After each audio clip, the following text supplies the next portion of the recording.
Hello, welcome to day 4 of this radical act of self-love.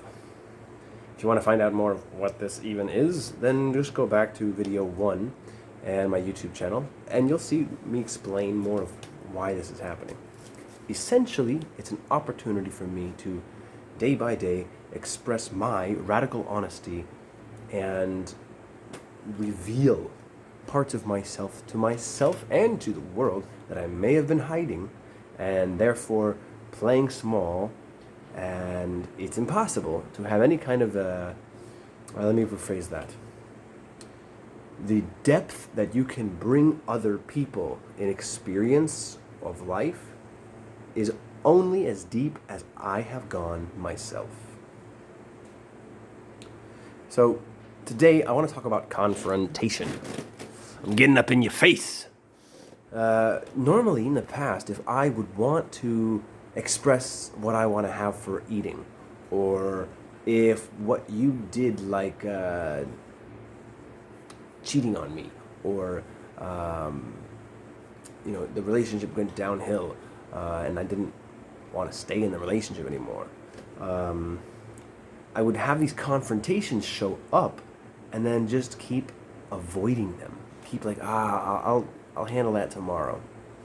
And I would try to make other people be forced into expressing what the fuck is going on right now. Like, you're not really here. You're here physically, but mentally you're somewhere else. So, if you're experienced like checking out while you're with somebody because you're in your brain thinking, when's the right time? And what is the perfect way for me to say what I'm angry about or don't agree with without hurting their feelings? And this is like, it's impossible to do.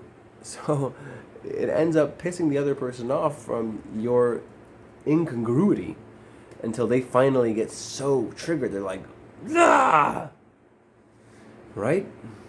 Have you ever been in this kind of situation? On either end? I'm sorry, past romantic relationships. I'm sorry, past co-workers. I'm sorry, dad, mom, for not taking ownership of my experience.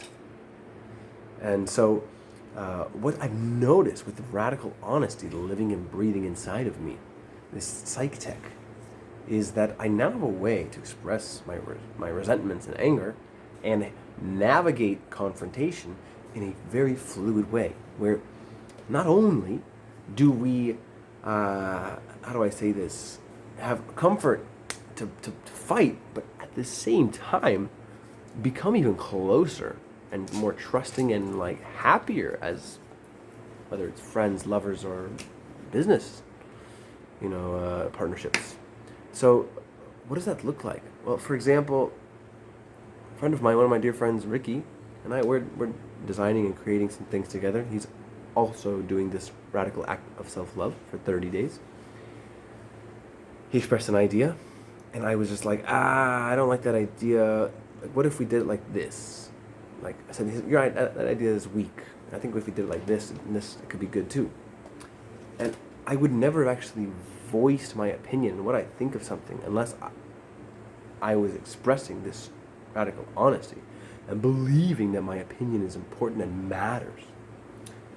And it gave space for him, who also practices this work, to reply back to me and be like, dude, I'm fucking mad at you for what you said. Like, let's talk about this and this and this, and make a request of me versus have an expectation that I'm supposed to be one way or the other. We're just saying clearly what we want, not shooting all over each other. Alongside being able to say what you want. Like now, like for like us, for example, because we're doing this or sharing these pieces to each other, I notice our hugs are more friendly, more welcoming. We have more laughter together. We spend more time together. Like the friendship has gotten deeper, and it's happening as a response to being like authentic with our emotions. Another confrontation I had was at a New Year's party. I had an intense emotional connection. I had just done bufo, this frog spit, frog poison. I don't know what it is. Anyway, it's like the mucus off the back of a frog. Mucus? That's not the right word. Anyways, I digress. A very hallucinogenic, incredibly potent medicine that blows your heart open if you allow yourself to really like go into the experience. And so the next day I'm at the New Year's celebration and my mentor is there. We hold each other and have a beautiful hug for like 20 minutes of this like breathwork session that the whole party is taking on. And so after that, my heart is like, whoa, this is amazing. I'm like talking like this while the whole audience is just like kind of staring as we are like side stage. And my brother Shane is over there trying to say, okay guys, we're going to have a moment of silence and we're going to have a sound journey. And I'm over there like crying and laughing my face off from my heart being so open, feeling so much love from, my brother holding me, and the breath, so much like intentional breathing, opening me up again. So, this is a powerful point I want to say.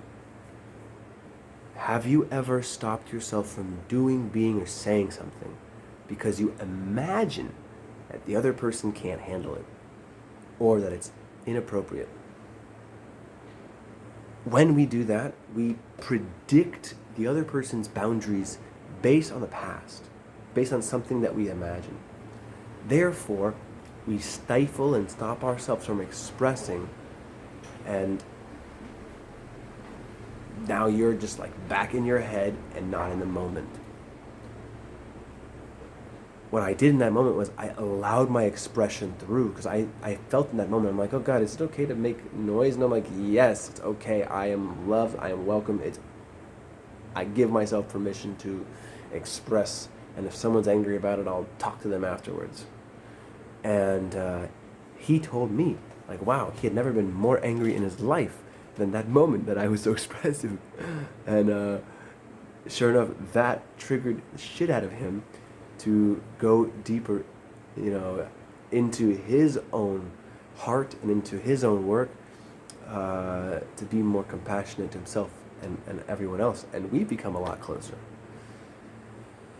I notice my chest feeling like a bit of vibrations. Gratitude for you, Shane. I know that you would also share this story, so that's why I name it right now.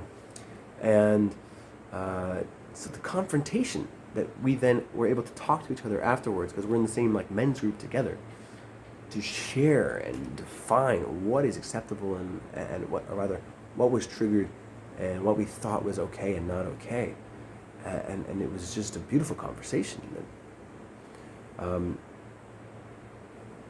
I recognize that these confrontations become very triggering and scary for us to stay inside of, because there's tension. There's this imagination that shows up, I believe, of rejection. Of, if I stand my ground, this person's going to say, fuck off, get the hell out of here, I don't want to talk to you ever again. And we'll be cut off. So if we can just stay in there, even though that thought might show up, if we can hold that tension that shows up in this confrontation and just ride that as like an energy wave, to surf in the moment, to just stay, whoa, okay, I feel that it's not something bad to run from. It's just something that's happening. Ooh. Wow. And the nervous system starts to co-regulate or down-regulate, and we feel safe and at ease inside of it. So this tension exists the same when it comes to having a sales conversation or expressing romantic interest in somebody. right? This has been a blessing for me to be able to be with a woman and notice the desire to kiss and be able to name that and just stay there. Like, I don't have to make it happen. I can just voice the attraction that's present. Or just not make a forced move and just feel the tension that's there. Maybe not even naming it, depending on the moment. And I've again and again seen how to kiss this evening just because of that. Sweet, juicy kiss. It was beautiful.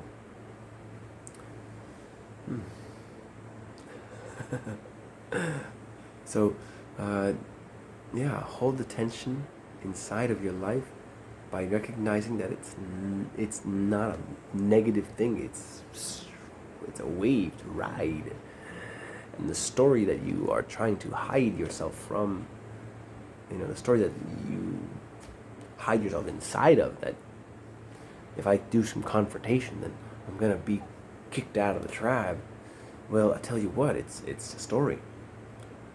You can grab your pen of life, which is your voice, your heart, and write a new one.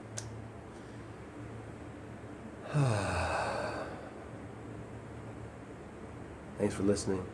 I appreciate you. I love you, Keegan. My voice breaks when I say that. I feel scared to admit that. Yeah.